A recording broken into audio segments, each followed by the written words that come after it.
Bonjour et bienvenue pour un nouvel épisode de FaceTime. Je vais pas vous mentir, ça fait 2 ou 3 épisodes que je tourne et que je filme pas.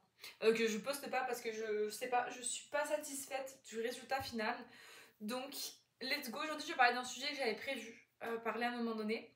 Bienvenue sur FaceTime la série. Si vous savez pas ce que c'est, FaceTime, ça consiste à une vidéo, généralement grand angle, comme ceci, où je parle d'un sujet de mon choix pendant 20 à 30 minutes, sans coupure, sans interruption, sans montage, etc. etc. Donc c'est parti. J'ai l'impression que je vous parle plus quand je fais à manger, donc je vais me faire je vais dire une salade, mais c'est pas vraiment une salade, c'est vraiment juste du riz avec des haricots verts. Donc c'est parti, let's go. Et aujourd'hui, le sujet c'est le végétarisme. Waouh, mes bouts d'oreilles, elles font un peu mal aux yeux. Juste regardez, c'est Bob Ross qui dit « No mistakes, just happy accident ». J'aime cet homme. J'avais pas ça pour travailler, j'avais juste ce t-shirt, mais voilà, ça explique ma tenue, parce qu'il commence à faire froid au Québec, donc voilà. Alors, mon sujet du jour, comme je vous ai dit, ça va être le végétarisme. Je vais vous expliquer un peu les bases, je vais vous expliquer un peu ma version du végétarisme, parce que toutes les personnes ne vont pas avoir la même version, et il y a une raison toute simple à ceci. Alors, je suis de confession religieuse, et ma religion, c'est l'hindouisme. Dans l'hindouisme, dans la conscience de Krishna, le livre qui parle du végétarisme, ça s'appelle la Bhagavad Gita. Si vous faites 2 plus 2, je m'appelle Gita. Je suis nommée selon le livre. C'est comme si quelqu'un était nommé Coran ou Torah ou Bible. Ouais, c'est un peu particulier, mais j'aime beaucoup mon prénom. Et toujours est-il que dans cette religion-là, du coup, on est végétarien. Attendez. Mettre une tasse de riz. Oh, vas-y, je vais même pas avoir une tasse. Super. Oh bah attends, parce que là il va falloir faire du calcul semi-mental pour essayer de calculer combien d'eau je peux mettre parce que j'ai pas assez d'une tasse. Alors, c'est là qu'on voit que je suis nulle en maths. Une tasse de riz, c'est une demi-tasse d'eau. Donc là j'ai 2 tiers de riz, donc je vais mettre une tasse d'eau. Ok. Alors, si vous lavez pas votre riz, lavez votre riz. Ça va pas changer le goût, ça va rien changer, juste ça va enlever le talc qu'il y a dessus. Moi je lave 3 fois mon riz, c'est important. Sinon vous bouffez du talc en fait. Si vous avez envie, vraiment bien vous fasse.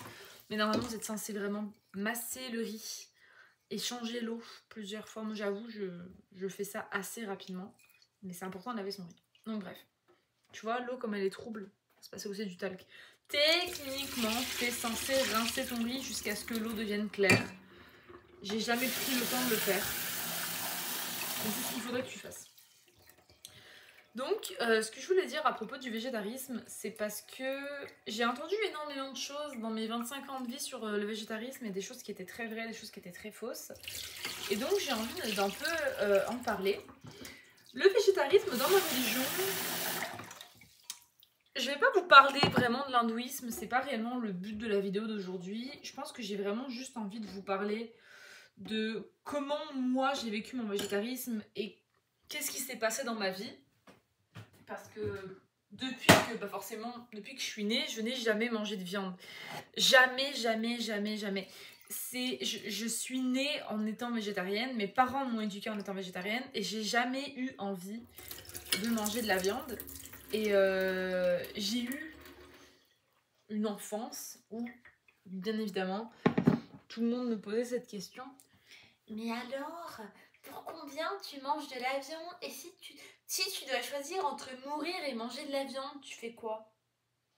Cette question qui m'a toujours cassé les couilles. Parce que sincèrement, on va pas se mentir, je comprends pas pourquoi il y a cette volonté de faire choisir entre la personne quelque chose qu'elle ne fait pas, pour une raison tierce, et lui dire, mais si tu dois choisir entre mourir et manger ce que tu peux pas manger, et en fait, si tu peux choisir entre défoncer toutes tes convictions ou mourir, tu choisis quoi? Je suis comme, mais je vais pas choisir de mourir, bien sûr que non. Mais ça va démonter toutes les convictions que j'ai eues dans ma vie et ça va je vais me sentir coupable. Je vais chercher mon cuiseur.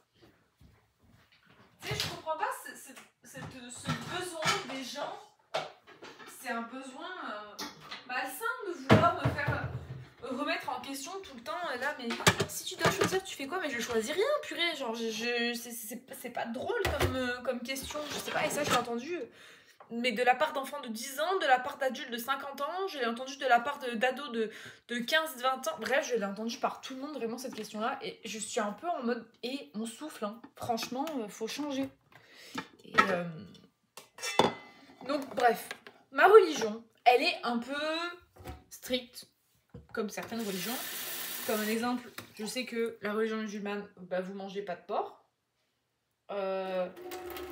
Et vous mangez halal. Les juifs, ils mangent souvent kasher. Les bouddhistes, j'avoue, je n'y connais pas. Dans la religion bouddhiste, je sais pas vraiment ce qu'ils ont le droit de manger ou de pas manger. Mais ça reste que j'ai eu beaucoup toujours la question comment tu fais, est-ce que ça te manque, etc. etc. Et la réponse est non, ça me manque pas. Et je vais t'expliquer pourquoi, c'est très simple. C'est que je ne l'ai jamais connu. Comment tu peux pas manquer quelque chose si tu l'as jamais connu? Pour moi, c'est assez simple comme réponse. Tu sais, t'as jamais fait du cheval. Comment faire du cheval peut te manquer si t'en as jamais fait? C'est un peu, pour moi, je trouve exactement la même chose. Tu compares quelque chose qui n'est pas réellement comparable. Tu sais, ça sert à rien de comparer ça. J'ai pas le droit, religieusement, de manger de la viande, de manger des œufs, de manger du poisson. Et j'ai pas le droit à d'autres choses également. J'ai pas le droit à certains aliments, comme un exemple, poireaux, champignons, oignons, ail, échalotes, ciboulettes. Si ça vous intéresse, vous irez vous renseigner. Ou bien un jour, je ferai un FaceTime vraiment sur la religion, hindouiste. J'ai pas le droit aussi également à cigarettes, alcool et café et thé. Cigarette, alcool, je pratique 100%, je veux dire, je ne bois pas, je ne fume pas. Café et thé, j'avoue que je transgresse. Je bois du café occasionnellement, pas tous les jours, mais quand même souvent. Et je bois du matcha, donc je bois du thé. Je trouve que c'est moins grave, entre guillemets, et ça rentre plus dans mes valeurs. Pour moi, il y a une grande différence entre consommer un café déca une fois par semaine et manger un steak. Enfin bref, pour moi, il y a une grande différence. Et donc, j'ai grandi là-dedans et ça m'a jamais manqué, ça m'a jamais posé problème. Quand j'étais plus jeune, j'avoue que je me suis déjà demandé qu'est-ce que ça ferait d'être comme tout le monde. Qu'est-ce que ça ferait de manger comme tout le monde, de pas en fait avoir ce sentiment où des fois les gens te jugent, les gens comprennent pas réellement ta façon d'être, ton régime alimentaire. Moi je vis dans on est une très grande famille, mais ça intimide absolument tout le monde. Il y a une seule personne dans ma famille qui comprend mon végétarisme, qui est d'accord avec et qui essaye pas de poser des questions. Oui mais bon c'est chiant, c'est ma foi, c'est ma décision, pourquoi est-ce que je ressens le fait que je suis un poids pour les gens? Tu sais, c'est con de ressentir d'être un poids parce que moi j'ai pris la décision de ne pas manger les mêmes aliments que tout le monde. Et il y a beaucoup de gens qui me disent, et ça je pense que c'est l'erreur principale au niveau du végétarisme, et là je sais que je vais en perdre plus d'un à ce moment-là, c'est que moi j'ai pas le droit aux œufs. Et beaucoup de gens me disent, bah du coup t'es végane. Je suis comme, bah non, je suis végétarienne parce que je consomme des produits animaux, je consomme du lait, je consomme du yaourt, je consomme de la crème glacée, je consomme du miel. Je suis pas végane parce que bah, j'ai des vêtements en cuir de seconde main, attention, j'achète que du cuir de seconde main, j'achèterai jamais du cuir neuf, jamais de la fourrure neuve, même la fourrure seconde main j'en porterai jamais, ça me dégoûte. Le cuir, en vrai, genre un exemple, la veste que j'ai portée aujourd'hui, mais c'est une veste 100% cuir, mais je l'ai achetée genre 2 balles dans une friperie, elle est genre faite au Canada, et jamais de ma vie j'achèterai du cuir neuf. Hein, ça c'est en jamais, vraiment.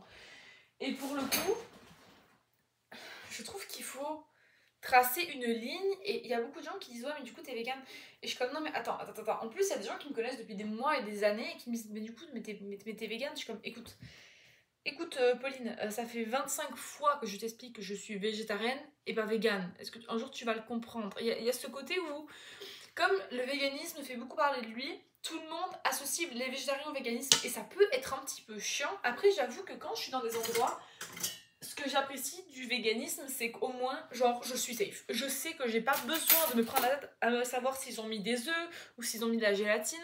Parce que les gens vont me dire, ouais, il n'y a pas d'œufs, mais ils foutent de la gélatine dans de la confiture. Ils vont me dire, ouais, non, mais t'inquiète pas, il n'y a pas de viande, mais ils vont mettre des œufs dans les recettes, tu vois. Donc, c'est quand même quelque chose où il faut avoir quand même une certaine vigilance.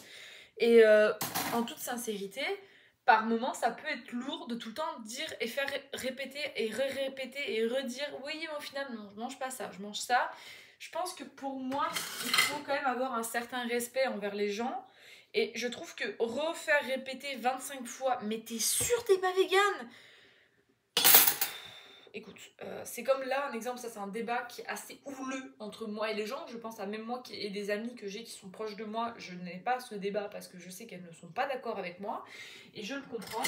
Mais pour moi, si tu manges des œufs, t'es pas vraiment végétarien. Pour moi, les œufs, bon, on va appeler un chat un chat. Réfléchis un tout petit peu, à l'œuf, ce que c'est. L'œuf, ça sort des fesses de la poule, ok? L'œuf, si tu le fécondes, c'est un bébé, c'est un animal. Il est censé être fécondé. Il est censé devenir animal. Il est censé devenir un petit poussin. Mais il ne le devient pas. Mais l'œuf, comme il n'est pas fécondé, c'est comme les menstruations de la poule. C'est pour ça qu'on n'en mange pas dans ma religion. Et donc c'est pour ça que l'œuf, on le considère comme un animal. Tout simplement. Il y a des gens qui vont pas être d'accord avec moi. Il y a des gens qui vont dire que j'ai de la merde. Et je peux comprendre. C'est chacun son truc, chacun son idéologie. J'essaye pas de changer d'avis. Mais pour moi, quand j'entends tout le monde dire ouais, moi je suis végétarien, tu prends des œufs, ça me fait tiquer. Genre quand on dit ouais, j'ai un sandwich végé et que ton sandwich c'est full d'œufs, je suis là, c'est pas végé du coup. C'est sans viande. Après, le débat, et ça c'est vraiment moi qui est un petit peu intense sur mon végétarisme, et je sais que je vais pas me faire des amis en disant ça, mais c'est pas très grave. Moi, le truc pesquétarien, pesco-végétarien, moi je mange de la viande blanche tous les samedis soirs de pleine lune, ça me casse les couilles vraiment. T'es végétarien, tu l'es pas. Pour moi, c'est simple. Pesco-végétarien, en vrai, non, je peux comprendre. Vas-y, c'est juste tu manges du poisson, mais tu manges pas de viande. Bon. On va dire ok, mais par contre vraiment, j'avais une amie, son frère sortait avec une fille, et cette fille-là disait non mais moi je suis végétarienne, je mange juste des fois du poulet. Alors ma belle, tu n'es pas végétarienne, manger du poulet une fois de temps en temps, ça marche pas. Je peux pas être végétarien et consommer des aliments qui ne rentrent pas dans le végétarisme. Ça c'est un truc vraiment, mais ça me rend malade. Et sérieux, renseignez-vous sur le végétarisme et sur les portées du végétarisme. Si t'as pas envie de l'être, mais ne le sois pas, il y a personne qui te force à l'être. Je reviens, je vais répondre à ma tante. Genre, est-ce qu'il y a quelqu'un qui te tient le couteau sous la gorge pour dire deviens végétarienne? Mais pas du tout, c'est juste toi qui choisis volontairement de l'être ou pas.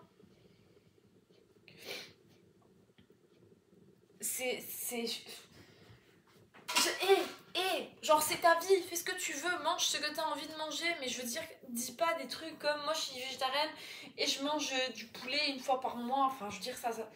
Tu peux dire je diminue ma consommation de viande, ce qui est tout à fait. D'ailleurs, je vous encourage, vraiment, hein, je vous encourage tous à diminuer votre consommation alimentaire de viande parce que je pense que sincèrement, vous ne vous rendez pas compte, littéralement, vous ne vous rendez pas compte de l'esclavagisme que c'est, à quel point la consommation animale présentement de viande. Si un jour vous avez l'occasion d'aller dans un abattoir, allez-y. Vous allez découvrir dans quelles conditions de vie les animaux que vous mangez meurent. Et je pense qu'il y en a beaucoup qui vont plus vouloir ne manger ces aliments-là. Parce que vraiment... Bref. Vraiment, je vais pas vous mentir. Les documentaires comme Cowspiracy et Seaspiracy, je ne les ai pas regardés. Parce que je sais que je ne pourrais pas tenir mentalement. Je vois et j'ai envie de pleurer quand j'en parle. J'ai vu une vidéo j'ai les larmes aux yeux, vraiment. J'ai vu une vidéo qui m'avait tellement émue. C'était une vache qui était dans son champ et il prenait son veau pour l'amener à l'abattoir et la vache comprenait qu'il allait partir et elle courait après le camion en beuglant. Mais cette vidéo m'a fait pleurer mais toutes les larmes de mon corps. Et je comprends pas comment ça peut être un aliment. Genre, pour moi c'est inconcevable, c'est impossible. Quand je vois la nourriture, vraiment quand je vois la viande, quand je vois du poulet, du bacon, des œufs, genre même du poisson, enfin des escargots, bref, je comprends pas. Pour moi, c'est incompréhensible comment c'est encore possible que ce soit des aliments. Et je sais que là, c'est intense ce que je dis. Et moi, voilà, c'est un propos que je maintiens, mais je comprends pas comment est-ce qu'on peut encore choisir de vouloir manger des produits animaux qui littéralement genre exploitent tout, enfin c'est leur façon. Je sais pas si vous vous rendez compte, je sais pas à quel point si pour moi c'est intense, mais jamais de ma vie j'aimerais manger quelque chose qui est mort dans des souffrances atroces, en train de beugler et de crier sa vie. Genre manger un exemple des nuggets où c'est littéralement genre des bouts de poussins, genre c'est. Et je fais pas je fais vraiment pas cette vidéo pour être en mode go vegan, c'est pas ce que je dis, même pas go végétarien. J'encourage les gens à diminuer leur consommation de viande, j'encourage les gens à se renseigner sur ce qu'ils mangent, j'encourage les gens à comprendre ce qu'il y a dans leur assiette, à voir comment l'animal est traité. Et si ensuite vous avez vu comment l'animal est traité et vous jugez que pour vous c'est suffisant ou c'est correct qu'il soit traité ainsi, alors à ce moment-là, je vais pas vous mentir, c'est à votre discrétion. C'est pas à la mienne, vous faites ce que vous voulez. Vous êtes majeur et vacciné, vous êtes grand, vous savez comment ça fonctionne. Si pour vous, voir tout ça, c'est normal et vous êtes d'accord. Alors à ce moment-là, j'ai rien à dire. C'est juste, si tu me dis je m'en fous, si vous me dites oh j'en ai rien à foutre, pour moi ça me correspond pas, ben, je trouve que c'est ça pour moi et ça traduit bien le niveau d'intelligence. Ça traduit bien que t'as pas envie de savoir quoi. T'as pas envie de savoir ce que t'as dans ton assiette. T'as pas envie de savoir comment ton animal il est mort. Tu manges quand même les émotions de ce qui a été tué. On va pas se mentir. Quand je consomme du lait de vache, je sais, parce que j'en consomme très peu, mais je consomme des aliments avec du lait de vache, je le sais que les animaux ont été maltraités pour obtenir ce lait. Est-ce que je suis d'accord avec ça? Non. Est-ce que je le consomme quand même? Oui. Est-ce que je m'en veux pour ça? Oui.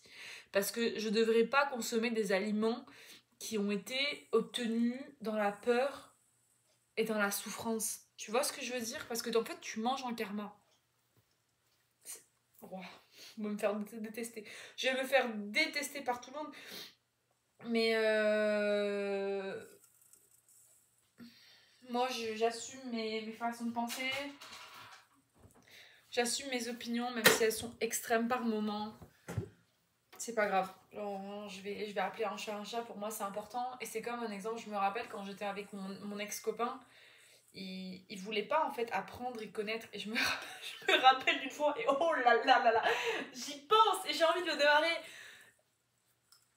Il était venu chez moi, en campagne, il était venu rencontrer ma mère. Et je veux pas faire une vidéo sur ça, mais sur mon ex et sa façon débile de gérer les choses. Mais bref, toujours est-il qu'il est venu chez moi. Et ma maman, elle cuisine très bien. Ma mère, elle a été en Inde pendant 20 ans dans sa vie. Pas 20 ans, j'exagère, mais au moins 10 ans. Elle a toujours voyagé en Inde. Elle a toujours cuisiné d'inspiration indienne. Ma mère, elle utilise beaucoup d'épices. Franchement, ma mère, elle cuisine méga bien, ok? Je vais pas dire ça parce que c'est ma mère, mais ma mère, elle cuisine très bien. Et quand mon ex est venu, bah, mon ex était un viandard. Vous allez dire, pourquoi est-ce que tu t'es mis avec s'il mangeait beaucoup de viande? Bon, ça, c'est pas un débat, d'accord? J'étais jeune et conne. Voilà. Mais ma mère m'a dit, oh, t'inquiète pas, Kita, je vais faire en sorte de faire le plus de plats possible qui changent, qui sont différents, pour qu'il n'ait pas ce manque de la viande. Elle a fait tellement de bons repas en 2 jours, sérieux. C'était genre matin, midi, soir, c'était genre des crêpes véganes. Après, elle faisait de la poutine végétarienne. Après, elle faisait ci, elle faisait ça. Elle faisait inspiration italienne, inspiration française, inspiration indienne. Elle faisait... elle a trop bien cuisiné. Et vous savez qu'est-ce que mon ex, il a répondu au bout de 2 jours? Ah, je vais pas vous mentir, la viande, ça me manque quand même. Alors, ok, t'as le droit, mais pourquoi tu le dis à la personne qui cuisine comme une folle pour toi depuis ces 3 derniers jours? Et c'est drôle parce que 2 ans plus tard, j'ai ramené un autre gars à la maison. J'étais pas en couple avec lui, mais juste je l'ai ramené à la maison. Puis il a passé quand même pas mal de temps à discuter avec ma mère. Et ma mère a refait la même chose, plein de repas et tout. Et jamais une fois, il a fait un commentaire sur la viande. Et il a dit que c'était toujours délicieux. Et il a dit, ah la viande, bon ça m'a même pas manqué, j'ai même pas pensé, c'était tellement bon. Vous voyez bien le type de personne que mon ex était. Ouais, il y avait tellement pas de gris, ça a collé au fond, c'est trop cool. Alors vraiment, c'est un fléau. Est-ce que j'ai fait un carnage? Est-ce que j'ai genre gâché mon riz? Un peu. C'était prévisible, hein. Ça, c'est le karma. Non, ça va. C'est mangeable. Je pourrais faire du riz frit, ça serait parfait pour faire du riz frit. Est-ce que je me ferais pas du riz frit? Je vais faire du riz frit. Parce que là, clairement, c'est trop sec. Je rate jamais mon riz. Là, ça fait 2 fois que je le rate. Je suis là, qu'est-ce qui se passe? Dieu du riz m'a laissé tomber. What's going on, qui est pas ça. Mais bref. Tu sais, quand t'es avec une personne qui est végétarienne et que la personne fait tous les efforts du monde pour essayer de te faire des choses pour que tu oublies, un exemple, l'absence de viande dans ton aliment, non mais s'il te plaît, ne va pas dire oh là là, la viande ça me manque quand même. Non mais ça peut te manquer, mais alors le dire à la personne qui a cuisiné, c'est d'un irrespect mais complet, parce que du coup elle s'est cassé le cul à essayer de faire des choses bonnes et simples et saines, parce qu'elle s'est dit ah là là, mais il va l'apprécier, il va être reconnaissant, pour qu'au final derrière il aille dire oh je suis déçue. Enfin, pour moi c'est lunaire et c'est vraiment quelque chose. Je sais pas, en tout cas, si les carnivores qui me regardent vont chez des végétariens, ne faites pas des commentaires sur lesquels la viande vous manque. C'est juste en fait un peu irrespectueux pour la personne qui mange de la viande. Genre, t'es un peu comme ça en mode. Qui mange pas de viande, pardon.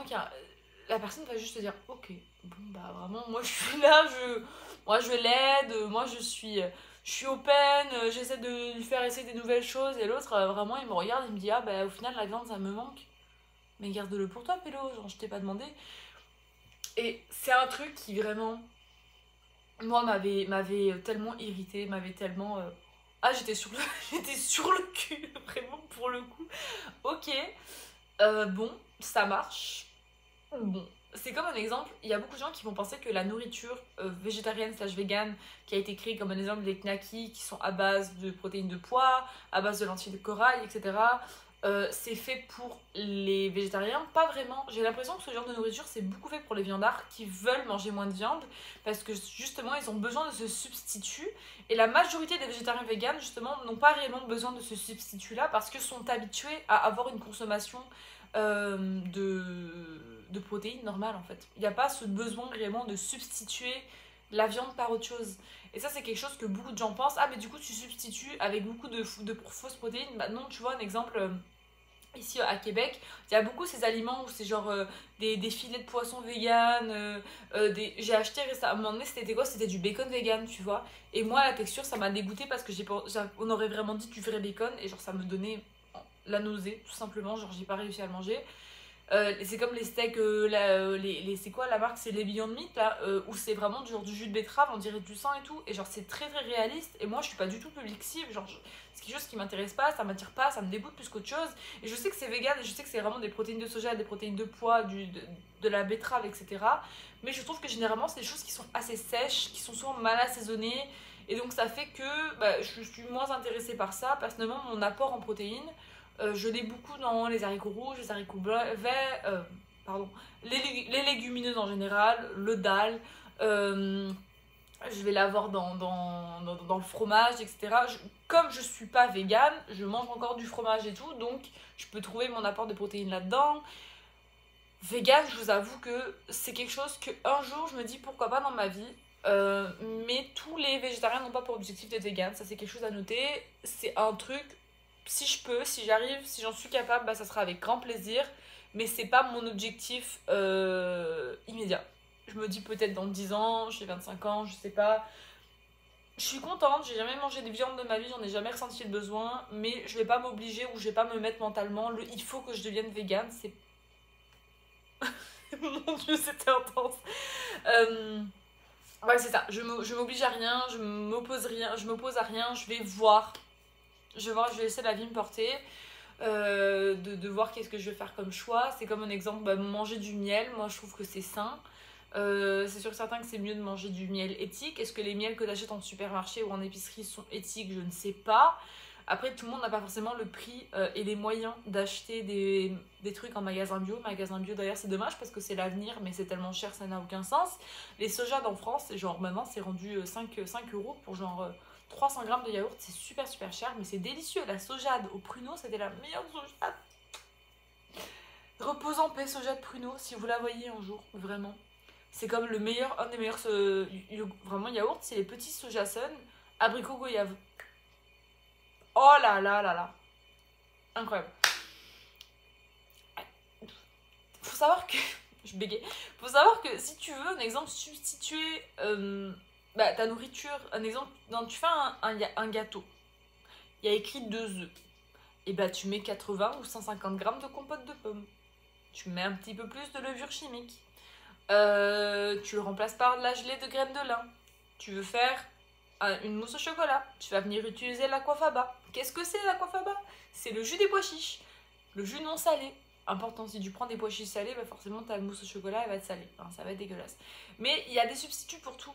Et il y a des substituts tout à fait naturels. Et malheureusement, il y a des trucs qui sont plus chers. On va avoir l'exemple des yaourts au lait de coco, les yaourts au lait de soja, les yaourts au lait d'amande, le yaourt au lait d'avoine. Il y a tellement de substituts, c'est facile maintenant de se nourrir comme ça. Ça dépend des endroits. Je sais que Londres, Berlin, c'est des endroits, mais c'est la vie en matière de nourriture végane. Végétarien, c'est très facile. Mais alors vegan, c'est incroyable comme c'est d'une simplicité. J'étais à Londres en 2018. Je pouvais aller dans n'importe quel café et commander ce que je voulais. Genre, je pouvais prendre des rainbow cupcakes, de tout ce que je voulais. Bref, tout était vegan. J'étais là, non mais attends, c'est le futur. Et tout était délicieux. Genre, sérieux, une des dernières vidéos de Nolito, où il a essayé le régime vegan, ou végétarien, je sais plus, je crois que c'est végétarien qu'il a testé. Mais il était super satisfait. Alors oui, il va continuer à consommer de la viande, mais beaucoup moins. Peut-être avec un certain respect en plus. Je sais pas. Je veux dire, j'encourage les gens à forcément diminuer leur consommation de viande, leur consommation d'œufs, leur consommation de poissons. C'est à la discrétion de chacun, mais c'est sûr et certain que c'est quelque chose que je recommande à tout le monde parce que pour la planète, pour le portefeuille, pour l'écologie, pour tout en fait. C'est juste très terriblement sain et terriblement bien. Donc, bon. Ça a été un FaceTime chaud. Je suis désolée, c'est un sujet qui vraiment me passionne. J'adore ce sujet. J'aime en parler. J'ai une très grande gueule. J'ai du mal à me taire sur ce sujet-là. J'ai du mal à me calmer un peu parce que ça vient vraiment me chercher. Je suis très émotionnelle quand je parle du végétarisme parce que pour moi, c'est tellement ancré en moi, c'est tellement normal. Jamais de ma vie, je me verrais manger de la viande ou manger des œufs ou manger du poisson. Pour moi, c'est pas dans mes gènes, c'est pas normal. Je pourrais jamais faire ma vie avec quelqu'un qui veut manger ces aliments-là. Mes enfants, si j'en ai, ils seront végétariens, véganes. Ce n'est pas un débat en fait. Ce n'est même pas une question. C'est obligatoire. Et même si je tombe amoureuse de l'homme ou de la femme de ma vie, même si je tombe amoureuse de la personne qui va partager toute ma vie avec moi et qu'elle n'est pas d'accord avec ça, c'est ciao. Il va falloir que la personne change. Je changerai jamais sur ça. Et je serai jamais pas d'accord. Pour moi, le végétarisme, le véganisme, c'est l'avenir. Et je pourrais pas partager ma vie avec quelqu'un qui n'est pas d'accord avec moi. Quand je vois des gens qui se mangent des gros steaks régulièrement, oh, je vous comprends pas. Mais après, je suis pas d'accord avec le véganisme extrémiste. Mais je suis pas d'accord avec être carnivore. Je suis pas d'accord avec la chasse. C'est des débats qui sont toujours très heat up. J'ai même pas envie d'en parler parce que moi je suis offensée très facilement par ce genre de sujet. Donc on va se calmer, j'en suis à 29 minutes. Sincèrement, alors là j'aurais pu en discuter pendant 1 heure, que Dieu me garde. Mais moi ce sujet-là c'est vraiment terrain glissant. Donc je vais aller mettre des haricots verts dans mon riz et aller faire frire ça parce que là c'est un petit peu triste. Vraiment j'avais vraiment un quart de tasse de riz quoi, vraiment il y a que de chi. Je voulais me faire un meal prep purée, c'est même pas un repas. Donc on va faire recuire ça un petit peu, puis c'est ridicule. C'est pas assez cuit, bref. Une honte. Pardon maman, pardon tous les Indiens, pardon tous les Asiatiques de la Terre qui aiment le riz. Pardon, je dis asiatique, mais vraiment tous les peuples adorent le riz. Hein. Vive le riz, franchement. En Espagne, la paella. Ouais, je m'enfonce. Pardon. Je vous laisse, merci de m'avoir écouté. Je vous dis à bientôt dans un prochain épisode de FaceTime. J'espère que celui-là vous a plu. Je suis désolée si j'ai pu vous choquer, etc. etc. On verra bien qu'est-ce que je dis au prochain. Bisous.